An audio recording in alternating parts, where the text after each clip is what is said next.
¿Qué tal? Muy buena. Hola.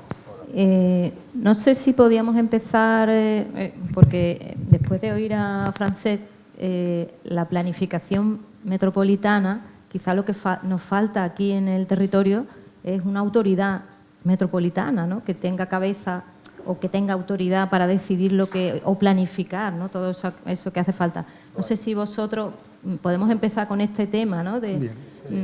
Quizás esta es la diferencia que se ve más claramente, ¿no? Que en Barcelona había como una cabeza pensante con un territorio, ¿no?, un poco más allá de lo que es la ciudad, ¿no? Y aquí nos falta quizá eso. Ni siquiera tenemos el plan de transporte metropolitano de Sevilla, que se quedó un poco el de 2006, si no recuerdo mal, se quedó ahí un poco anticuado con la crisis y hay que renovarlo, ¿no? Entonces, si os parece. La Consejería de Fomento, de alguna manera, tiene las competencias en lo que es la planificación del transporte en el ámbito metropolitano e interprovincial, interurbano.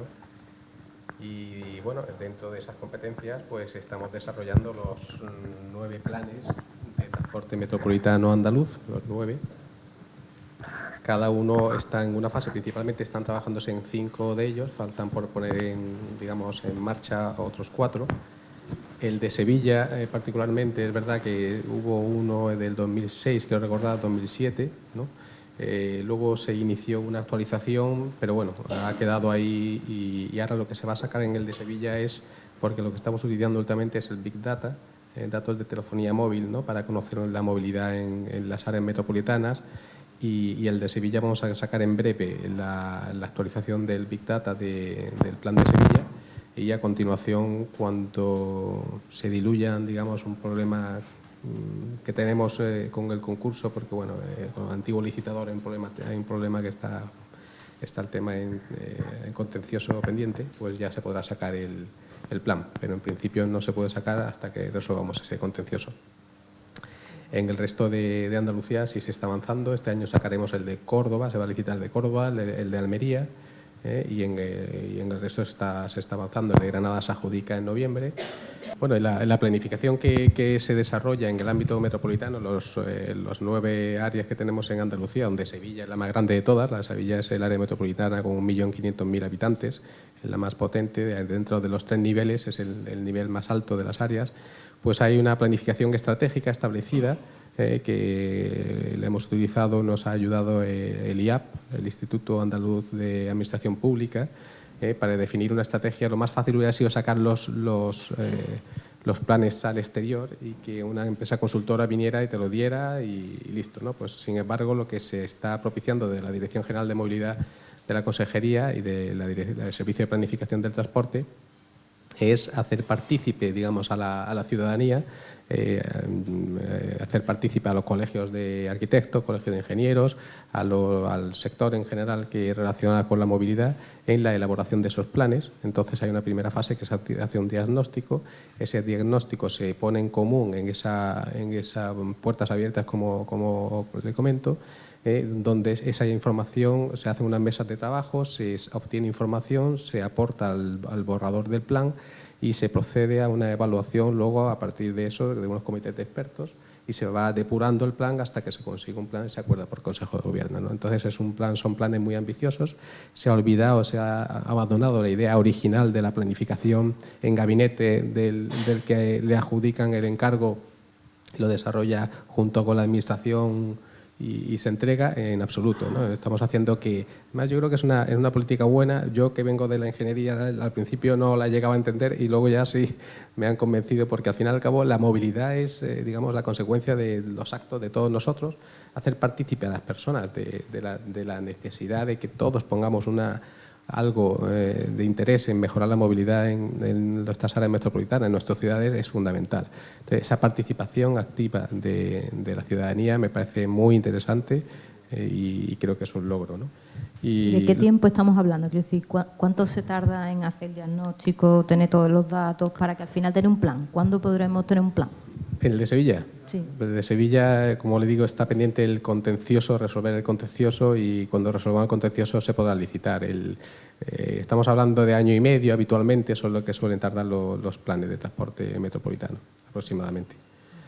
Y bueno, yo creo que se está haciendo un trabajo muy bueno. En Andalucía, además, con la utilización del Big Data, vamos a sacar una licitación de obtener datos de movilidad de toda Andalucía a través de datos de telefonía móvil, y lo cual nos va a dar una información que nunca se ha tenido para poblaciones por encima de 1.500 habitantes. Cada 2 años nos van a aportar la información de cómo se mueven los andaluces, ¿no? Lo cual también nos va a venir muy bien también para el mapa concesional también que queremos sacar. Y bueno, en relativo a la planificación, yo creo que se está trabajando bastante bien, aunque son, digamos, son procesos que llevan su tiempo, ¿no? Vale, ¿cómo lo se ve desde Diputación? Bueno, buenas tardes a todos. Primero disculpar a mi director de área, Juan Carlos Montoya, que no ha podido estar aquí, le hubiera gustado bastante, pero no ha podido estar. Bueno, la Diputación en rigor no tiene competencias sectoriales en tema de movilidad, de transporte público y demás. Nosotros, nuestros grandes cometidos a nivel legal, según legislación, ley de base de régimen local, ley de autonomía de Andalucía, nosotros, nuestras 2 líneas de trabajo, por una parte es la cooperación, ayudar a los ayuntamientos a que puedan llevar a cabo en buenas condiciones los servicios que les son encomendados de su competencia, y el equilibrio intermunicipal. Esos son los 2 grandes cometidos nuestros. Es verdad que en la cooperación con los ayuntamientos agotamos prácticamente el 80% de nuestros recursos y el 80% de nuestros esfuerzos. La cooperación económica local, digamos, separándolo un poco de lo que es el equilibrio interprovincial, centrándonos en la cooperación, en esto, desde 2014 hasta 2018, hemos efectuado del orden de 2.500 obras, actuaciones en los pueblos, por un importe de aproximadamente 180 millones de euros. Esto quiere decir que en estos 5 años hemos puesto en marcha del orden de 500 obras anuales en los pueblos de la provincia. Esto a nivel administrativo, a nivel económico, de tramitación, es un esfuerzo muy, muy importante. Os podéis imaginar que tienen un tiempo limitado primero para su planificación, su programación, su contratación, su proyección, su ejecución. Nos lleva un esfuerzo muy, muy grande. La cooperación, digamos, yo pertenezco al área de cohesión territorial, que es digamos, el área inversora, el gran área inversora de la Diputación, el que lleva a cabo toda esta gestión de planes y programas. Entonces, digamos que la cooperación local nos ocupa el 80% de los recursos. Quiere decir eso que los ayuntamientos nos dicen qué es lo que quieren, qué es lo que necesitan, y nosotros ponemos en marcha todo lo operativo para que se lleven a cabo la satisfacción de esas necesidades. Por una parte, es muy interesante conocer cuáles son las necesidades de los pueblos. Nosotros sí podemos, estadísticamente, un poco saber por dónde respiran nuestros pueblos. Y es cierto que tengo aquí un abanico de tipología de actuaciones que yo diría que son de unas 200 o 300 tipologías, que va desde residencias de mayores, temas asistenciales, temas sociales, enseñanza, prácticamente todo. Y es cierto que muchas de estas actuaciones tienen que ver con la movilidad urbana de estos ayuntamientos, ¿no? Que son aparcamientos públicos, apeaderos de estaciones de autobuses, refuerzo de firmes, rotondas, accesos a las poblaciones, mejoras en travesías, mejoras en carreteras, seguridad vial, caminos rurales. En caminos rurales, en nuestros planes nos hemos gastado en estos 4 años, hemos invertido 4 millones de euros, hemos hecho muchas actuaciones, señales, semáforos y regulación del tráfico, mejora y construcción de glorietas, etcétera, etcétera. Es decir, que la movilidad urbana de nuestros pueblos es muy importante y se lleva un gran volumen de recursos, sin contar con que las 2 partidas, digamos, protagonistas de toda esta cooperación municipal son la pavimentación y urbanización de calles. Y ahí también se esconden ahí muchas actuaciones que tienen que ver con la movilidad. Estamos hablando de carriles bicis urbanos, estamos hablando de zonas de aparcamiento, todo lo que se hace en urbanización y en calles, que lleva aparejado no solo el agua, el saneamiento, la luz, sino también temas que tienen que ver con el tráfico y la movilidad. Dicho esto, quiere decir que todo lo que hacemos es lo que nos piden los pueblos. No todo. Hay una pequeña parte que de un tiempo a esta parte estamos poniendo en marcha, y son programas de cooperación específicos. Existe una cooperación general, que es lo que piden los ayuntamientos, tanto dinero toca en función de la población. Nosotros tenemos que modular a los municipios más pequeños con menos recursos, y os damos un dinero para vuestras necesidades, pero vamos a reservar parte del dinero para programas específicos de actuación. Y esos programas de cooperación, esos programas específicos, por ejemplo, hicimos unos que que fueron dentro del plan de reducción de déficit son las vías singulares de interés supramunicipal. Carreteras que son titularidad de los ayuntamientos, en realidad no son carreteras, son caminos asfaltados, pero que vienen a funcionar como carreteras y que los ayuntamientos no tienen capacidad de conservar ni de mantener. Por ejemplo, también hicimos un programa de vías de alta capacidad para algunos municipios del área metropolitana. Camas era uno de ellos, que tienen antiguas travesías transformadas en viario urbano y que están sirviendo para canalizar buena parte del tráfico metropolitano de unos pueblos a otros, pues también le echábamos una mano en ese sentido. Digamos que esa es nuestra actividad dentro de la cooperación. Luego sí tenemos una competencia propia, que son las carreteras provinciales. Las carreteras provinciales sí son titularidad nuestra, tenemos del orden de unos 1.500 kilómetros de carretera. De esos 1.500 kilómetros, 1.100 están dentro del catálogo de carreteras de la Junta de Andalucía, reconocidas como carreteras provinciales dentro de la red autonómica, y otros 400 kilómetros de carreteras son titularidad nuestra, pero no están reconocidas a ese nivel.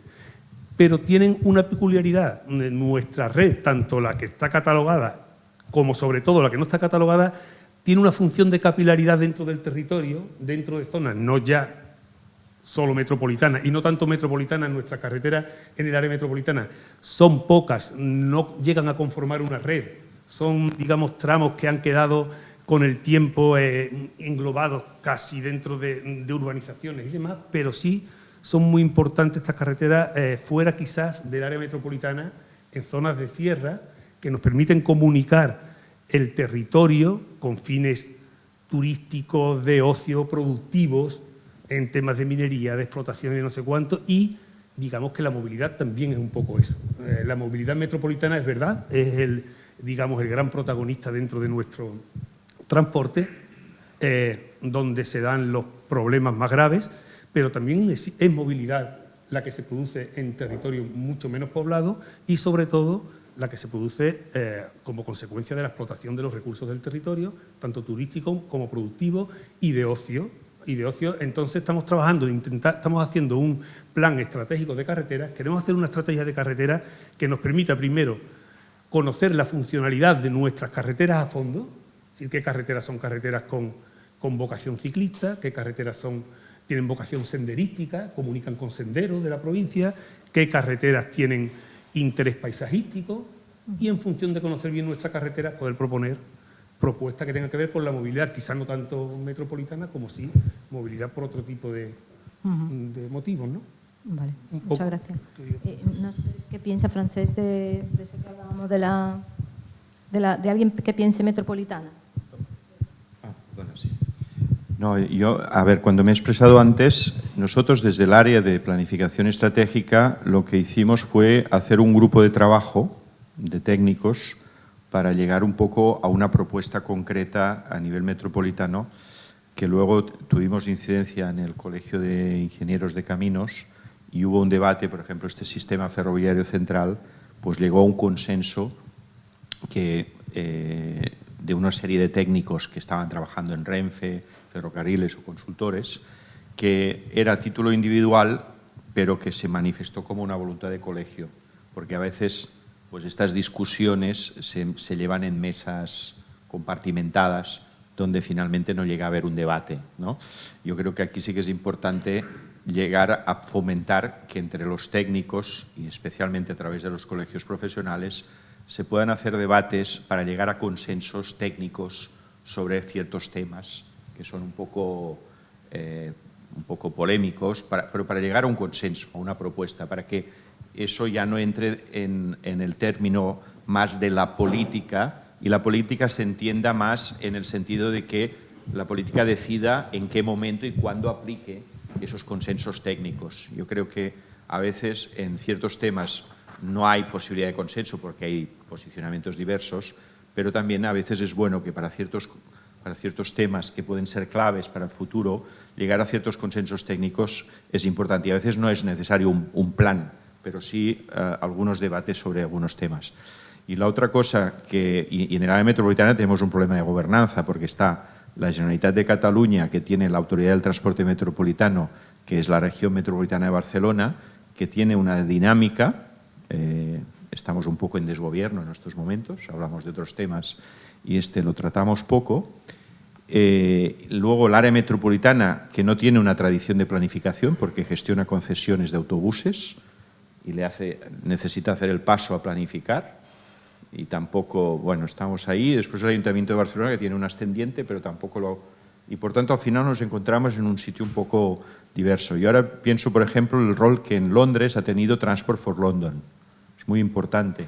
Y cuando hablamos del tema de los datos, a mí me parece un tema importante, que es, no puede ser que la disposición de los datos sea un poder.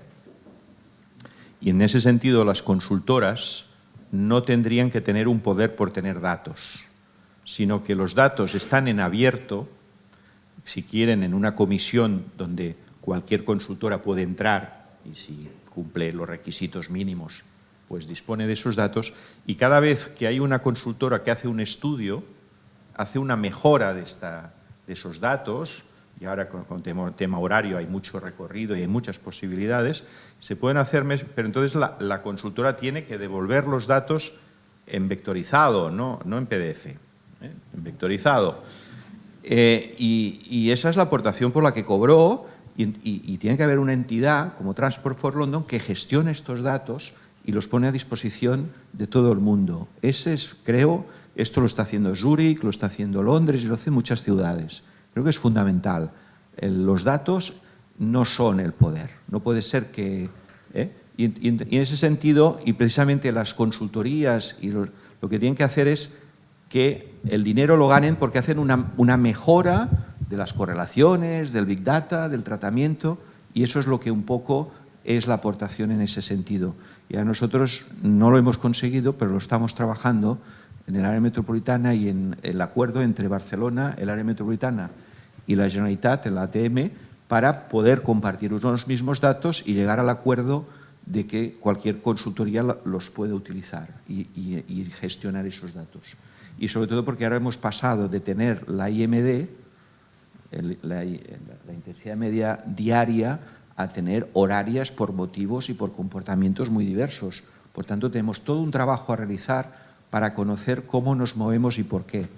Y en ese sentido, creo que es muy importante, por ejemplo, un trabajo que hizo la Diputación de Barcelona, que ha promovido que los municipios hagan planes de movilidad, y lo que hizo fue generar una encuesta de cómo se movía la gente y qué grado de satisfacción tenía, pero no solo la gente que se movía en transporte público, sino toda la gente. Y esa ha sido una base de datos que ha sido fundamental para que un municipio pueda hacer su plan de movilidad.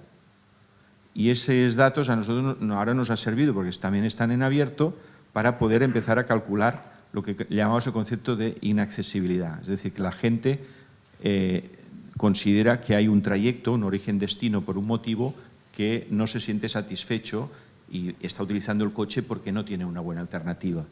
Y empezar a un poco a priorizar inversiones también en esa línea. Yo creo que son aportaciones que hay mucho recorrido por hacer, y creo que, bueno, siguiendo en esa línea que comentabas, que creo que es esa forma más de trabajar, no encargarle a alguien que hace un documento, sino que esos documentos estén mucho más trabajados y discutidos, pero no tanto individualmente, sino también desde los colegios profesionales, que se ayude a hacer esos debates.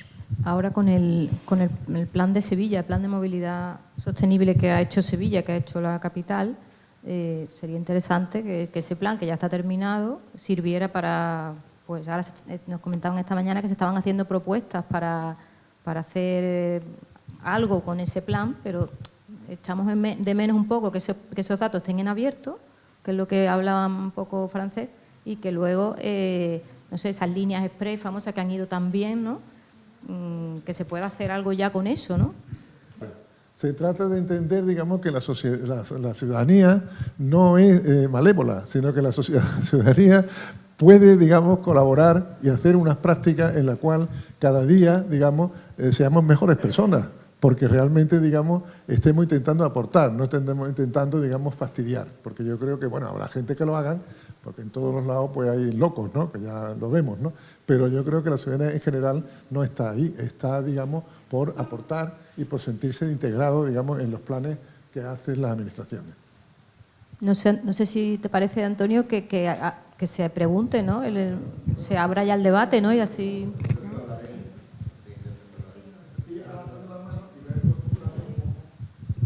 Sí, bueno, yo quería decir que luego existe también, por ejemplo, cuando nosotros vamos a sacar el concurso este de Big Data que estoy comentando, ¿no? Hasta las propias empresas suministradoras de la información te ponen cláusulas de confidencialidad para que no mostremos los datos, porque nosotros queríamos hacer los datos públicos, ¿no? Y nos exigen la confidencialidad de los datos, pues porque claro, al fin y al cabo se dedican a vender datos, ¿no? Entonces, pues se le acaba el negocio de alguna manera, ¿no? Pues yo estoy con Francesc y con Antonio, que es verdad que cuanto más información se dé a la ciudadanía, igual que estamos hablando de la planificación del transporte, de hacer partícipe al ciudadano, creo que es positivo. Es positivo para todos porque todos aprendemos más, todos tenemos más capacidad de aportar soluciones y creo que siempre va en una buena senda, ¿no? Vamos, nosotros entiendo que entre administraciones suele ser la transmisión de información, sí suele ser posible. Nosotros, por ejemplo, con el Ayuntamiento estamos trabajando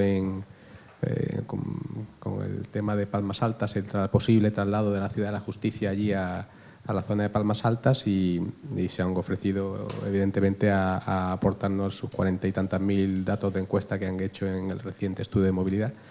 Y con el cual pues nutriremos nuestro plan de transporte que tenemos, ¿no? Y entiendo que entre las administraciones sí, entre la administración y las consultoras también lo posibilita, digamos, lo suelen posibilitar las empresas consultoras, pero de ahí, digamos, al resto de los mortales es más difícil, ¿no?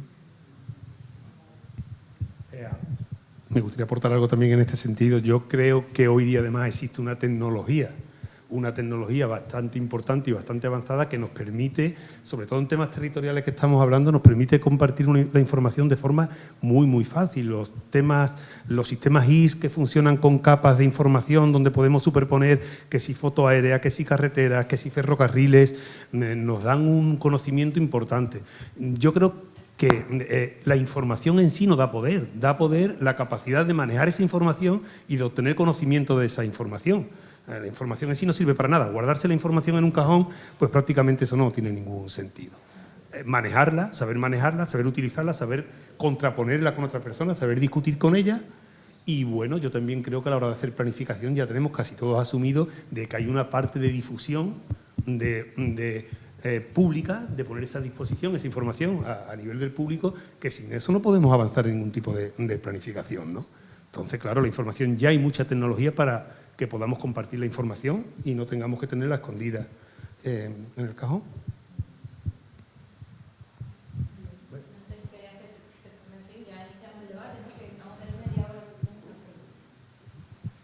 Quería preguntar al representante de la Junta. Había hablado en un momento sobre la participación respecto a los planes de movilidad, si no entendí mal, ¿no? ¿Podría extenderse sobre ese tema? ¿Cuándo se lleva a cabo? ¿Si ya han experimentado en alguno de los planes? ¿En qué etapa lo aplican? ¿Si abarca todo el proceso? En fin, un poco más de detalle. Sí, bueno, se ha llevado a cabo en los planes que están en marcha, ya se ha llevado a cabo la fase esta de exposición al público, en el de Jaén, Huelva, Málaga y Cádiz, Bahía de Cádiz y Campo de Gibraltar, ¿no? Entonces, lo que se hace es, digamos, se hace un diagnóstico previo, digamos, por parte de la consultora, también apoyada por la Administración, y cuando ya se tiene ese diagnóstico es cuando se hace la jornada de puerta abierta, la convocatoria participativa, y se invita pues, más de 100 asociaciones, colegios profesionales en cada una de las provincias donde se lleva a cabo, y durante un día entero se crean mesas de trabajo en función de los asistentes, de la tipología, el perfil de la persona, y mesas de trabajo que son más técnicas, más dedicadas a profesionales, hay mesas de trabajo que son de personas, digamos, de asociaciones y, bueno, pues un poco así. Y se debaten el diagnóstico y se empiezan a poner propuestas sobre la mesa, pero las propuestas dispares de las que sean, ¿no? Toda esa información se recoge y se introduce en el llamado borrador del plan, ¿vale? En el borrador del plan, luego esa información, esas propuestas se van, digamos, analizando con más detenimiento por parte del encargado de la redacción del plan, por parte de la Administración, y también al final se somete, cada una de las alternativas se somete a un análisis coste-beneficio, porque al fin y al cabo, digamos, la planificación, el diseño de infraestructuras es fundamental que nos olvidemos de criterios tan políticos de alguna manera y buscar, digamos, criterios sostenibles, ¿no? Que sean sostenibles económica, social y funcionalmente, ¿no? Y entonces hay que buscar que realmente hay que hacer un análisis coste-beneficio para que realmente veamos si esas soluciones son las mejores para el plan. Después de esa criba que se realiza, pues al final supuestamente llegamos al mejor plan que en principio consideramos que debemos tener. Ese plan se analiza con un comité de expertos, catedráticos, directores generales de infraestructura, de transporte, gente, digamos, un comité de expertos a nivel nacional con cierto rigor. Paralelamente se hace una modelización también de lo que es el transporte en el área metropolitana, una modelización matemática, típico modelo de 3 etapas, y a continuación ya pasamos a la definición del plan como tal, ¿vale? Y ya sigue su curso hasta la aprobación por el Consejo de Gobierno. Eso es como lo estamos haciendo ahora. Ahora mismo estamos en la fase de eso, hemos terminado los diagnósticos, estamos introduciendo la información de la aportación de la convocatoria pública, y en esa fase estamos desarrollando los planes, ¿no?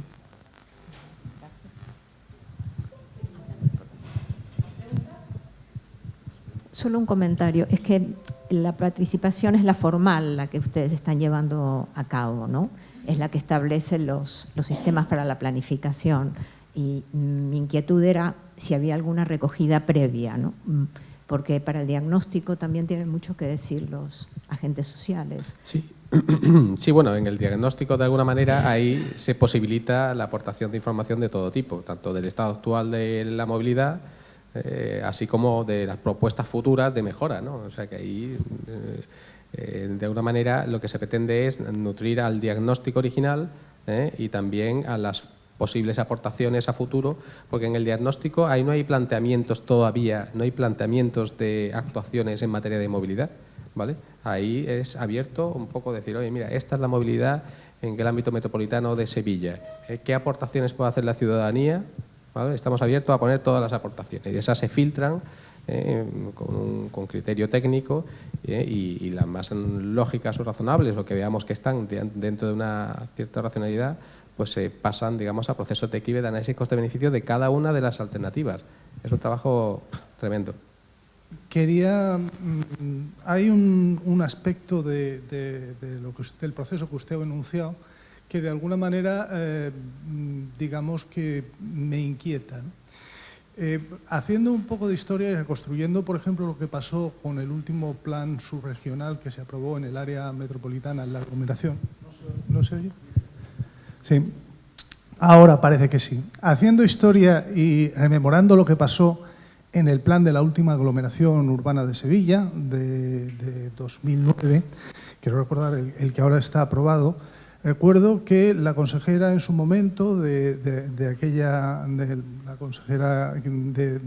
la consejería específica que se encargaba de aquella tarea, en el proceso de aprobación del mismo hubo un momento en que manifestó que el plan no iba a realizarse como tal plan integral y que se iba a dividir en 4 planes sectoriales. No estoy hablando de este contexto histórico.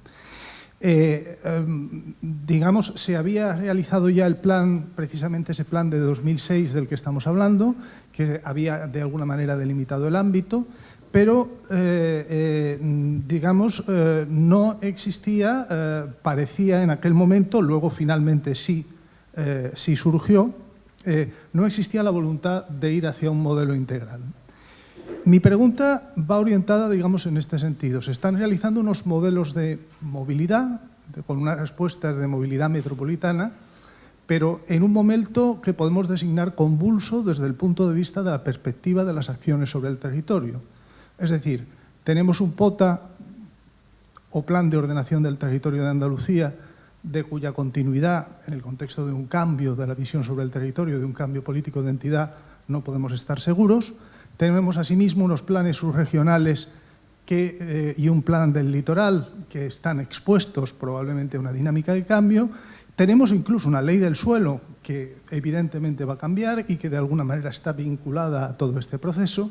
Y entonces, mi pregunta iría orientada un poco así, si hay una cierta transversalidad en este proceso, es decir, si todas estas cosas hay unos vasos comunicantes entre los distintos ámbitos encargados de las diversas tareas y todo esto se está llevando, por así decir, en sinergia, o si por el contrario estamos abordando soluciones remediales que pueden ser de un extraordinario valor sobre cuestiones concretas, pero no se ofrece, por así decir, un modelo o una nueva revisión de una visión integral sobre el territorio andaluz. Bien, muchas gracias. Pues vamos, en particular en la Dirección General de Movilidad, los que llevan la planificación del transporte más son arquitectos, hay uno presente aquí, y de alguna manera una de las primeras etapas, una de las primeras etapas es la determinación de hacer aforos, de hacer encuestas y luego hacer un barrido de todo el planeamiento. O sea, analiza la planificación entera de Andalucía, digamos, o del área que le afecte, tanto a nivel andaluz como a nivel ya más metropolitano, a nivel urbano, ¿no? Y se hace un filtro, se hace un consenso de forma que se obtenga toda la información actual de los planes territoriales. Y eso es, digamos, la primera etapa del desarrollo. La primera etapa del desarrollo, por lo cual desde un primer momento se están teniendo en cuenta la planificación urbanística en el ámbito donde se realizan los planes territoriales. Puedes hablar en alto, yo creo que te escuchan igual. Lo considero de alguna manera contestado, pero en cierto sentido me sigue suscitando la inquietud porque claro, es el corte de la situación actual, es decir, la representación del Estado de ahora. Insisto, hay una transición que está en marcha, ¿no? Y esa transición, además, con una historia tan convulsa como la historia del territorio andaluz, donde realmente el tiempo precedente ha sido una historia de un modelo territorial que se metía palos en las ruedas a sí mismo, porque realmente es algo que hemos estado viendo, y tenía un plan regional al que luego, al aportar las reglas para la interpretación del mismo, sacaba instrucciones y sacaba regulaciones subsidiarias que lo desvirtuaban, ¿no? Por ejemplo, en el tema de los límites del crecimiento de los municipios, una historia que tenemos ya de alguna manera aprendida. Pues en ese sentido, yo imagino que hay un replanteamiento general y además me tranquiliza mucho saber que hay arquitectos en la sala, ¿no? Pero de alguna forma sigo con esa inquietud y me gustaría saber si aparte de ese estado actual de la cuestión hay una proyección a futuro en la que todo esto se va a integrar de alguna manera, ¿no? Bueno, hombre, yo creo que esa integración a futuro es difícil. O sea, digamos, en esa primera fase, como bien le he comentado, se tienen en cuenta los planes territoriales que hay en ese momento aprobados y tal. Los demás pues van avanzando, ¿no? Y cuando avancen y aparezcan, pues se tendrán en cuenta en el siguiente plan de transporte que se desarrolle. Es que es muy complicado de alguna manera que la planificación del transporte que se va llevando a cabo esté integrada con la futura planificación e evolución de los planes territoriales, ¿no? Pero bueno, en ese sentido creo que habrá que ir avanzando. Los grandes modelos urbanos de representación de la ciudad, por ejemplo, Francés ha mencionado París. París, el RER, es también resultado del plan del 65, del gran plan metropolitano de organización, y sale en sinergia, de alguna manera salen al mismo tiempo un modelo de ocupación del territorio con un modelo de articulación del transporte, y ambas opciones son indisolubles. Se ha mencionado también el plan de Estocolmo. Entonces, en ese sentido, a mí me parece de enorme interés que ese debate de alguna forma se abra de cara al futuro, ¿no? Ya no insisto más porque creo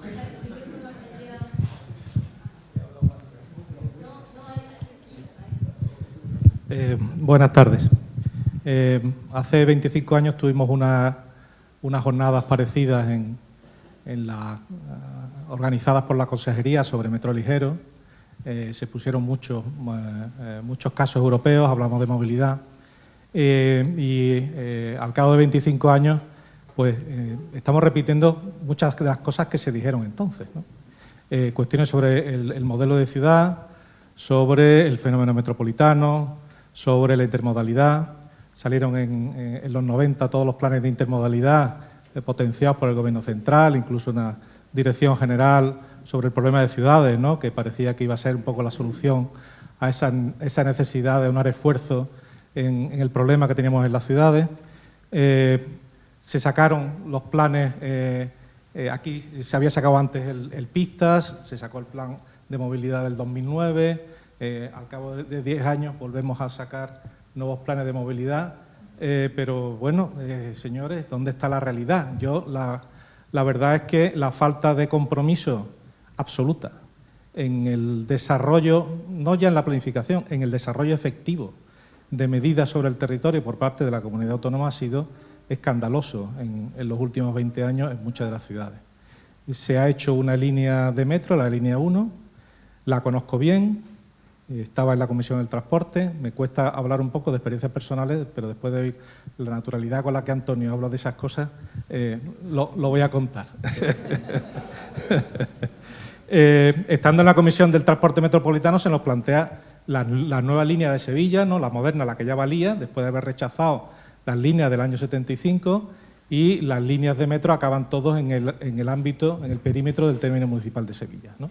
La primera propuesta que se trae, acaban las líneas de metro en el término municipal de Sevilla, ignorando completamente el fenómeno metropolitano. Tanto era así que de broma decíamos, señores, el metro no es una unidad de medida, no es una abreviatura de metropolitano, ¿no?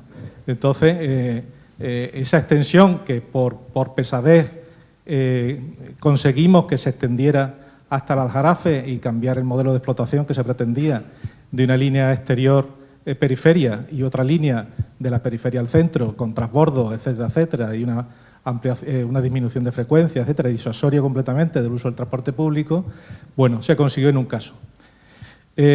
Ocurrió otra circunstancia, porque estas cosas nos quedan en la memoria y a veces hay que sacarlas, ¿no? Y cuando hablo de dejación, está presente desgraciadamente en muchos de los hechos, ¿no?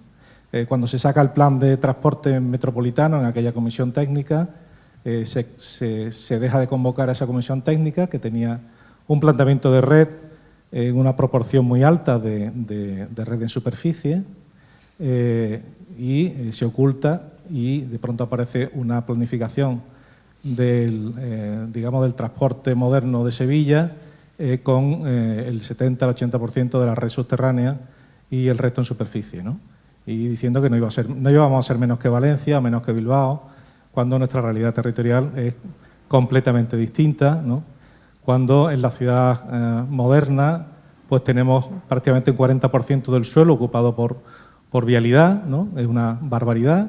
Tenemos un 20% de espacios libres públicos y tenemos un 40% de espacios, digamos, utilizables, ¿no?, que no sean viales, del 40%, mientras que la ratio de espacios libres verdes, etcétera, plazas, parques y jardines es aproximadamente el 20%, ¿no? Entonces, tenemos una desmesura de suelo, ¿no?, por mala planificación, por errores, por incrementar, esa idea de incrementar siempre la infraestructura, que hace 25 años ya sabíamos que si incrementa la infraestructura va a tener lo mismo, van a aparecer más coches, ¿no? No se va a resolver el problema. Esas cosas estaban ya planteadas desde hace 25 años y bueno, yo creo que es momento de dar un paso más, buscar soluciones también a corto, a medio y a largo plazo, ¿no? En esto todo el mundo protesta, es decir, a todos nos molesta el tráfico, pero todos usamos el coche, igual que todos protestábamos contra la especulación, pero todos vendíamos nuestro piso por 10 veces lo que nos había costado, ¿no? Es decir, que todos queremos y hablamos de movilidad, y si tuviéramos aquí a más representantes políticos, no sé si hay alguno, estaría muy de acuerdo con nosotros, completamente de acuerdo con nosotros, pero parece que reservar espacio, ¿no?, para otras actividades, pues, o para otros modos, pues cuesta mucho trabajo. Simplemente apuntar una última cosa, pues pensaba que esto era un poco de coloquio, por eso me lo he planteado así, no solamente preguntas. Una última cuestión. A mediados de los 90 planteamos una red de carriles bici metropolitanos. No es que fuéramos pioneros, había muchas iniciativas ciudadanas en esa línea, pero de una manera, digamos, oficial, en el ámbito de consejería, se plantea una red de carriles bici metropolitanos en la Comisión del Transporte Metropolitano y fue objeto de risa y de burla generalizada, ¿no?, hace 25 años. Yo apuntaría a una cosa a futuro que digamos, de lo poco que hoy día se puede hacer prospectiva, ¿no?, porque el mundo cambia tan rápido que es difícil. Yo apuntaría a la movilidad a un escenario que se nos viene encima muy veloz, ¿no?, que es esa movilidad autónoma, que va a cambiar la gestión del espacio público, donde la desaparición de una gran superficie de aparcamiento va a ser una realidad de aquí a 20 años. 20 años en la inversión pública no es tanto tiempo. He hablado de hace 25, que estábamos hablando de lo mismo. Dentro de 20 o 25 años habrá una movilidad autónoma que eliminará superficie destinada a aparcamiento en muchas de nuestras ciudades, ¿no? Y la pugna por el espacio público, que la llevamos trayendo desde el siglo XV, ¿no?, que había disputas por los espacios públicos de la ciudad, igual que ahora hay disputas entre el transporte público, privado y unos modos y otros. Las plazas eran osarios, o eran zonas de actos de fe, o eran mercados, o eran cualquier cosa, esa pugna existirá, ¿no? Y en ese momento va a ser también una oportunidad para repensar lo que hacemos con nuestro espacio público, que ya he dicho que es el 40% de nuestro espacio público viario, que es el 40% de nuestra ciudad. Creo que se va a liberar, en parte. No será la panacea, tendremos cogestiones parecidas, pero habrá que repensar también ese escenario, que igual que nos reíamos hace 25 años de los carriles bici, puede que nos suene un poco a broma hablar de este escenario futuro. Pero el ferrocarril y los ascensores cambiaron nuestras ciudades. Y hay que pensar que, aunque no tengamos planteamientos tecnológicos como solución a los problemas, la tecnología aparece y hay que empezar también a plantearse situaciones de futuro. Bueno, yo quería comentar respecto al tema de los metros, que coincido con usted. Vamos, los metros, en particular el metro de Sevilla es muy urbano, el metro de Málaga es 100% urbano, el metro de Granada es poco metropolitano, pero también es muy urbano, ¿no? En Sevilla el 80% de los desplazamientos que se hacen en metro son urbanos. Solamente un 20% procede del área metropolitana, ¿no? Entonces, bueno, se diseñaron de esa manera. Es verdad que llegan, digamos, a término de Dos Hermanas casi, y el otro extremo, pues en Mairena de Aljarafe. Lo que tenemos que hacer ahora es dar continuidad, hombre, no con metros, pero sí hay otras apuestas como los BRT, que Francés comentaba, plataformas reservadas Busbao, posibilidades de, bueno, ya hay aparcamientos disuasorios en esos extremos, con la intencionalidad de que la zona de Aljarafe pues pueda de alguna manera drenar hacia esos nodos atractivos y ese eje potente de movilidad masiva que es el metro y que penetra a la ciudad, ¿no? Entonces, yo creo que en Sevilla actualmente hay, vamos, particularmente opino que hay unos problemas importantes de accesibilidad de la zona metropolitana a la ciudad. Es verdad que, claro, todos caemos hoy en coche, desgraciadamente, ese tenemos el problema, ¿no? También entiendo que hay un servicio de transporte público que además damos nosotros y que no es adecuado. La red de transporte público nosotros tenemos con autobuses, con nuestros 1.500 autobuses, con 122 concesiones, no da, digamos, lo que el usuario requiere hoy día, que es información en tiempo real en las paradas, es información en una web en condiciones, es una frecuencia coherente, es no tener que esperar en los accesos a la metrópoli de la ciudad detrás del resto de vehículos, y todo eso es la labor que tenemos que hacer, ¿no? Nosotros hemos diseñado un plan, le hemos llamado Plan de Modernización del Transporte Público, ¿no? El Plan de Modernización del Transporte Público que tenemos en la Consejería de Dirección General de Movilidad, el objetivo tiene 4 pilares, incluso un quinto, ¿no? Lo que pretendemos es, en definitiva, potenciar el transporte público, principalmente en autobús, servicio regular de viajeros de uso general por carretera, para que sea realmente atractivo, hacerlo atractivo al usuario. Que el usuario no solamente quiera montarse en el metro porque el metro es bonito y atractivo, sino que también las estaciones de autobuses, los intercambiadores de transporte sean atractivos. Estación de Plaza de Arpa entiendo que necesita una revisión y un cambio de cara. Lo mismo ocurre con Huelva, lo mismo ocurre con Córdoba, nuestros grandes intercambiadores que tenemos. También apostamos por mejorar, obligar, digamos, a los concesionarios a que mejoren su calidad, el calidad del transporte, que sea un autocontrol por parte de ellos. Queremos hacer infraestructura, en el apartado de infraestructura queremos hacer plataformas reservadas Busbao, como os digo también. El material móvil también debemos mejorarlo, hacerlo 100% accesible, que tenga un SAE, sistema de explotación, que permita dar información en tiempo real a las paradas. Las paradas es muy sencillo, relativamente sencillo, con poco coste, dar información en tiempo real. Tú cuando a un usuario le dices el autobús llega en 5 minutos, el usuario se espera allí. Pero si tú no le dices nada y llega una parada, está vacía, no sabes si a lo mejor el autobús viene o no viene, o ese día pasa cada hora por allí, ¿no? Entonces, creo que hay mucho que hacer en ese apartado, ¿no? Y luego tenemos dentro también del plan de modernización la creación de un centro de control del transporte andaluz, ¿no? Un centro de control y gestión del transporte en Andalucía, donde seamos capaces de recoger toda la información de todos los operadores y esa información darla al ciudadano.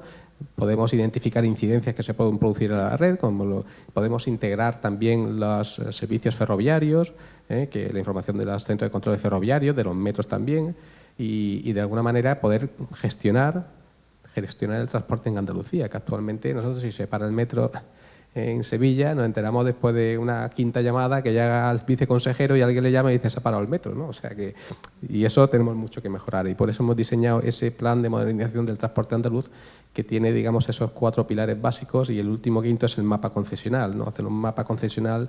Las concesiones en Andalucía tienen 100 años de antigüedad, no se han modificado en esos 100 años, están todas caducadas, todas no, el 97%, y precisan de ser reestudiadas y adecuarlas al territorio, como este señor decía antes, ¿no? De adaptarlas a las necesidades reales de hoy día, ¿no? Y esos 5 pilares del plan de modernización son muy importantes, estamos trabajando en ello, pero bueno, necesitamos tiempo para que eso vea la luz.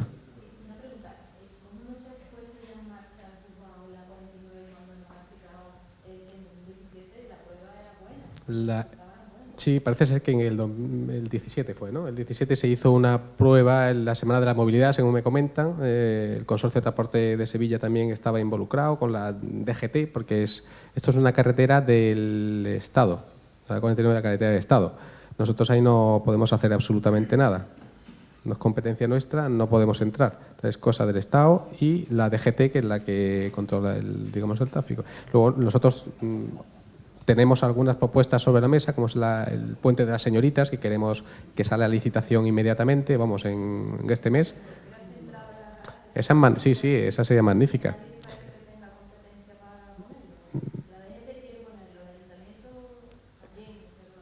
Bueno, yo creo que el primero que tiene que impulsar eso es el dueño de la carretera, de alguna manera, ¿no? El propietario de la infraestructura, que entiendo que es el Ministerio de Fomento, ¿no? Y la DGT ayudaría, digamos, al control a la gestión de ese Busbao, ¿no? No, que sí que esto que pasa, nosotros en Barcelona tenemos la B23, un Busbao, y todo depende de un decreto que permita precisamente hacer ese traspaso. Y ahí también creo que sería bueno que hubiese una asociación de la Federación de Municipios en España, para que este tipo de cuestiones forzaran un poco más al Estado a tomar decisiones a una escala municipal desde un consenso de varios partidos políticos, donde hay un consenso técnico y uno de ellos es el Busbao. Yo creo que y todo depende de un decreto. A nosotros nos han prometido que está a punto de salir. Yo creo que cuando se salga los de muchas ciudades también se van a desatascar. Yo creo que es un tema que sería bueno eso.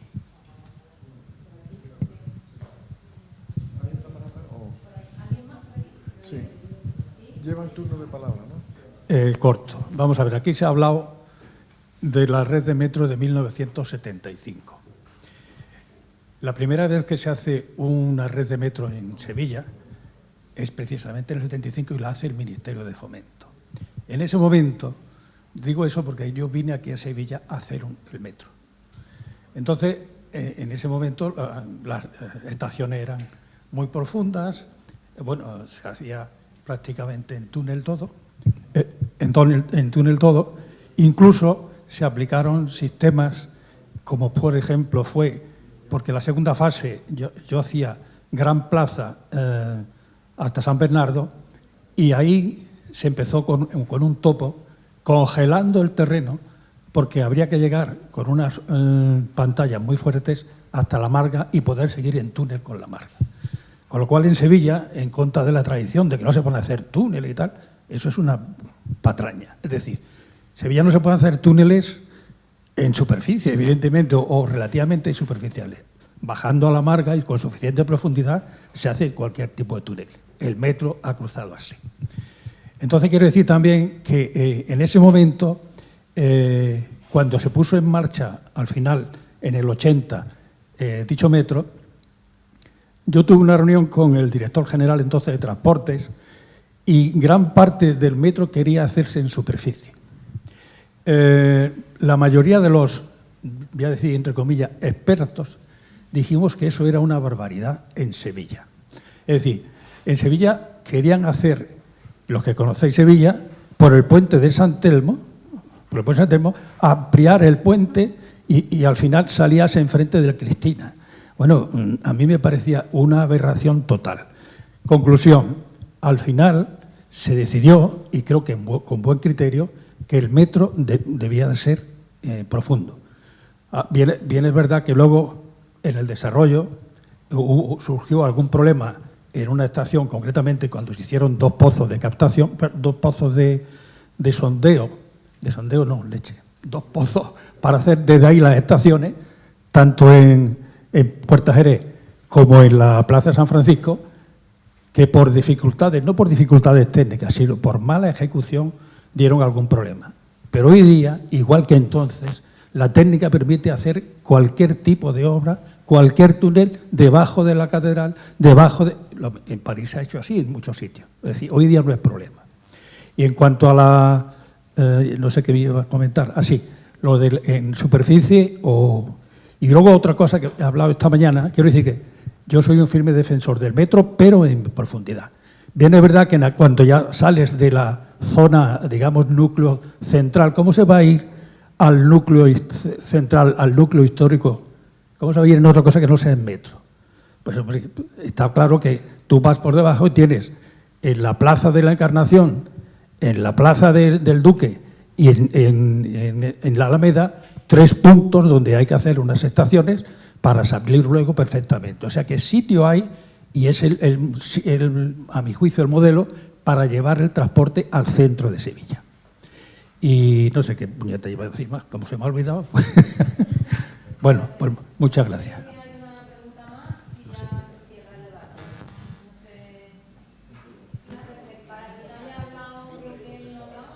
Yo en esta etapa de mi vida, como conozco el transporte por profesión y la discapacidad por situación física, pues es un poco a lo que me dedico. Y con el respaldo del colegio, pues ahondo en el tema. Entonces, una sugerencia que haría, porque yo tengo una tarjeta del consorcio y me monto en todos los autobuses de Andalucía, en el barco en Cádiz, eso es una maravilla, ¿eh? Pero, sin embargo, el no tener una aplicación como TUSAN, que sabes cuándo te viene el autobús, o sea, hay una serie de cosas a mejorar enormemente. Entonces, una concreta sería que es inconcebible como el consorcio no distingue a la discapacidad. O sea, no te hace ningún tipo de descuento, no te hace una tarjeta especial que nos permite, por lo que Juan José ha hecho hoy, poner una estadística de quién usa el autobús. Porque tú tienes diferentes tarjetas y eso te da estadística de quién usa autobús, porque utilizan esas tarjetas. Entonces, yo desde que pasé a una situación más complicada de discapacidad, soy usuario de transporte público a todos lados, ¿no? Y mi estadística es la personal. Yo además vivo en área metropolitana, yo vivo en Mairena. Entonces yo voy a Madrid y el autobús en Madrid pues está muy bien.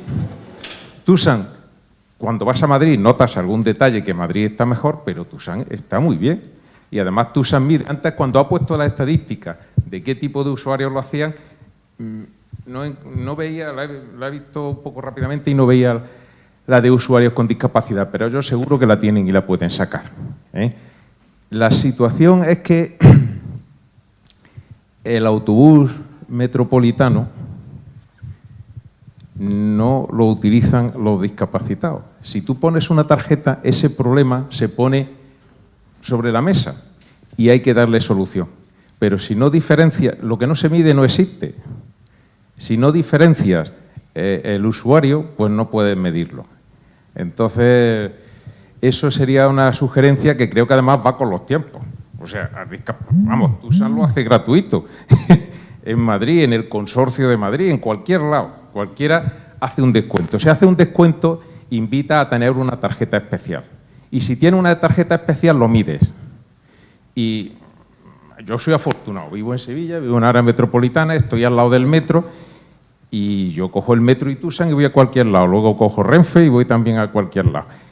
Y, sin embargo, con el metropolitano, que lo cojo para ir al hospital o ir al Jarfesa, o ir, pues mi experiencia es que, a modo de anécdota ya para terminar, a mí se me ha roto 3 veces la rampa de los autobuses de piso bajo. Se me ha partido la rampa, o sea, a medio subir, se me ha partido la rampa y ha caído en bloque al suelo. 2 veces me he quedado con 2 ruedas en el aire y 2 dentro. Y insisto, yo tengo mi propia rampa enrollable y me la llevo al autobús metropolitano y le pido al conductor que me la ponga. Y me hacen caso, porque en algún caso ya me conocen. Ya últimamente ya me cuesta más trabajo y lo he dejado de hacer. Pero la 3ª vez me caí, efectivamente. En fin, me ha ilusionado mucho que el autobús, o sea, la realidad es metropolitana. Y tenemos el problema que tenemos 2 administraciones, el Ayuntamiento y la Comunidad Autónoma. Yo he leído 15.000 veces el cargo de Francesc y supongo que tu jefe es la Generalitat.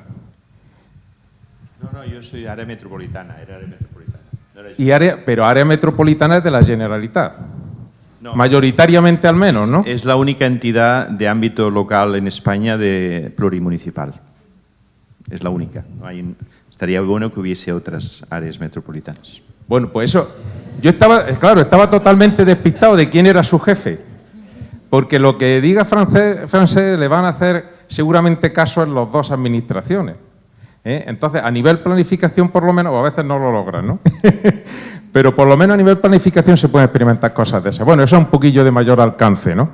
Pero lo de lanzar los consorcios es básico. Y vamos a medir los discapacitados, que nos vamos a llevar una sorpresa. Yo en mi vida me he encontrado una silla de ruedas en un autobús metropolitano. Y vivo en el área metropolitana. Sin embargo, en TUSAN yo me he tenido que quedar en la parada porque las 2 plazas de los autobuses más modernos venían ocupadas por sillas. O sea, la estadística yo ya la tengo personal. Pero cuando pongamos una tarjeta específica con un descuento suficiente para que a la gente la anime, pues lo mediremos. Y lo mismo que Juan José nos dirá que el tanto % de los usuarios son discapacitados, podremos ver que en el autobús metropolitano no hay ningún discapacitado. Sí, gracias por la aportación. Precisamente estamos haciendo ahora un traspaso de la tarjeta de los consorcios, la tarjeta que es única, que sepáis que es única. O sea, la de Málaga la puede utilizar en Córdoba, en Cádiz, donde sea, aunque ponga Cádiz, Córdoba, pero se puede utilizar en todos lados. Entonces, estamos haciendo una migración de la tarjeta esa, de la MyFair a la Desfair, ¿no? Donde ya posibilita la identificación del usuario, ¿vale? Y lo cual nos va a permitir, digamos, pues muchísimas más cosas de las que se pueden hacer actualmente. Y este proceso no es fácil porque hay que cambiar los pupitres, las canceladoras de todos los operadores, de los 1.500 autobuses que tenemos, la de los urbanos también, porque los urbanos están integrados también en los consorcios, no son nuestros, pero sí están integrados en la tarjeta. Entonces, con esa tarjeta se pueden hacer muchas cosas. El tema de la accesibilidad, cierto, nosotros cumplimos la ley, pero la ley creo yo que es demasiado flexible en ese sentido, demasiado blanda, ¿no? Porque nos obligan a, creo Ricardo, con un 15% de la flota tienen que ser accesibles para las concesiones que tengan más de un número de vehículos determinados, ¿no? Aunque realmente, según me dicen, tenemos el 80% en el área metropolitana, el 80% de los autobuses son accesibles, ¿no? Pero bueno, falta ese 20%. Dentro del plan de modernización del transporte en material móvil, lo primero es autobuses 100% accesibles, todos. Es Eso es una condición indispensable, además del wifi, además de toda esa información adicional, ¿no? También te comento que la consejera anunció la creación de una mesa por la movilidad. Una mesa por la movilidad, sí, que queremos liderar de la Dirección General de Movilidad de la Consejería de Fomento, y posiblemente la primera mesa que sea relacionada con la accesibilidad al transporte público. ¿Vale? Así que invitaremos a todas las asociaciones y a todos los colegios profesionales y a todos los que de alguna manera puedan tener algo que decir relativo a la accesibilidad, porque además es importante que lo sepamos. Muchas veces no nos llega la información, salvo que cuando ya la situación se hace insostenible y salen los periódicos. Desde ahí, entonces sí nos llega, ¿no? Entonces, tenemos que evitar eso, tenemos que intentar que no sea un cúmulo de quejas para que realmente se solucionen las cosas, sino intentar pues sentarnos con las personas que tengan esas limitaciones y poder entre todos poner remedio a la situación. Muchas gracias, pues ya se ha cerrado el debate. Vamos, me han dicho una pregunta y ya. Muchas gracias.